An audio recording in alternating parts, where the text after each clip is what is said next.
राम राम दोस्तों और मेरी माताएं बहनें, आशा है कि आपके ऊपर बाबा नीम करौली जी की, मेरे प्रभु श्री राम जी की अपार कृपा होगी।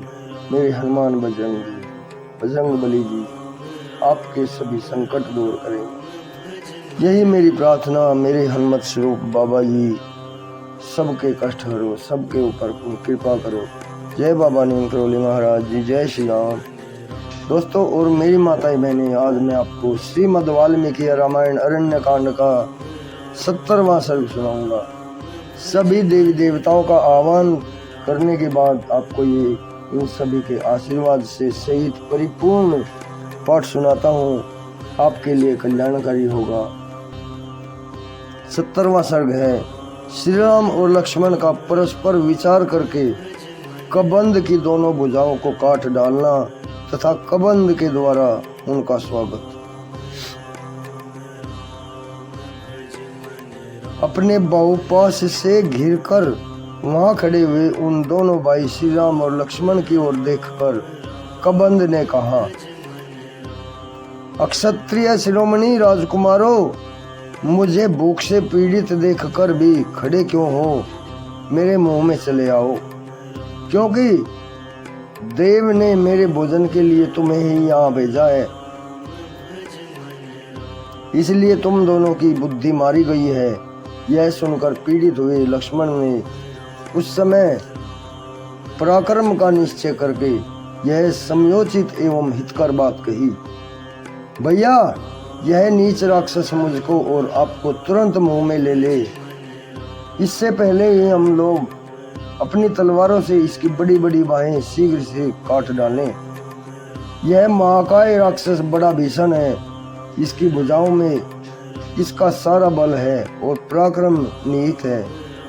यह समस्त संसार को सर्वथा पराजित सा करके अब हम लोगों को भी यहाँ मार डालना चाहता है। राजन, यज्ञ में लाए गए पशुओं के समान निश्चेष्ट प्राणियों का वध राजा के लिए निंदित बताया गया है। इसलिए हमें इसके प्राण नहीं लेने चाहिए, केवल भुजाओं का ही उच्छेद कर देना चाहिए। उन दोनों की यह बात सुनकर उस राक्षस को बड़ा क्रोध हुआ और वह अपना भयंकर मुख फैलाकर उन्हें खा जाने को उद्यत हो गया। इतने में ही देश काल अवसर का ज्ञान रखने वाले उन दोनों रघुवंशी राजकुमारों ने अत्यंत हर्ष में भरकर तलवारों से ही उनकी कबंध की दोनों भुजाएं कंधों से काट गिराई।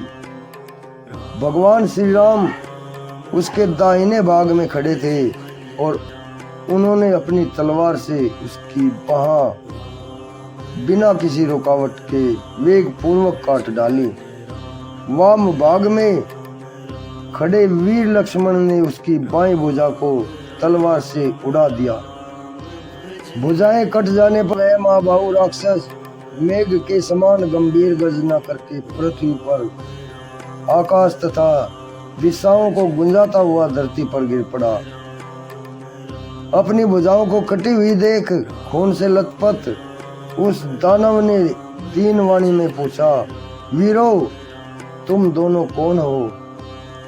कबंध के इस प्रकार पूछने पर शुभ लक्षणों वाले महाबली लक्ष्मण ने श्री रामचंद्र जी का परिचय देते हुए कहा, रघुकुल वंशी महाराज दशरथ के पुत्र हैं और लोगों में श्री राम नाम से विख्यात हैं।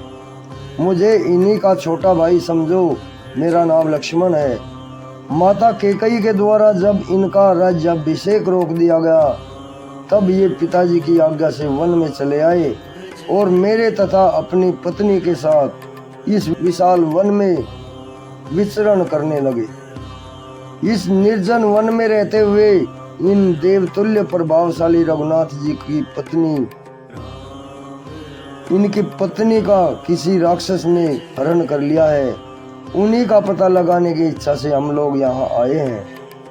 तुम कौन हो और कबंध के नाम से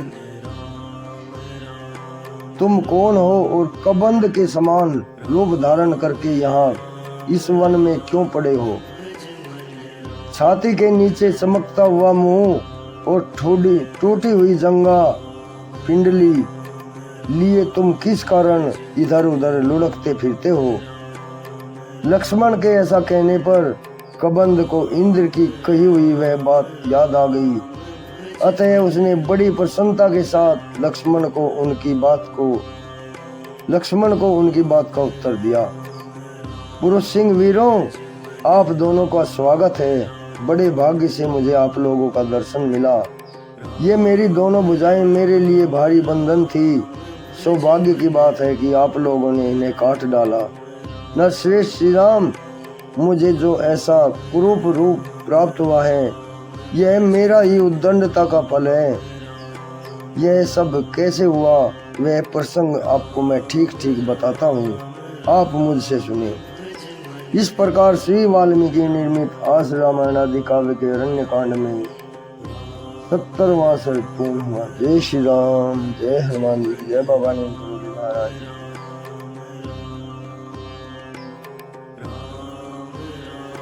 दोस्तों, और 70वां सर्ग संपूर्ण हुआ है। कल मैं आपको 71वां सर्ग सुनाऊंगा। कबंध की आत्मकथा। अपने शरीर का दाह हो जाने पर उसका श्री राम सीता के अन्वेषण में सहायता देने का आश्वासन। अभी आज्ञा लेता हूँ। जय श्री राम, जय बाबा नीम करोली महाराज। भगवान श्री राम प्रभु बाबा नीम करोली जी आपके सभी के कष्ट हरे, यही मेरी प्रार्थना। जय राम जी।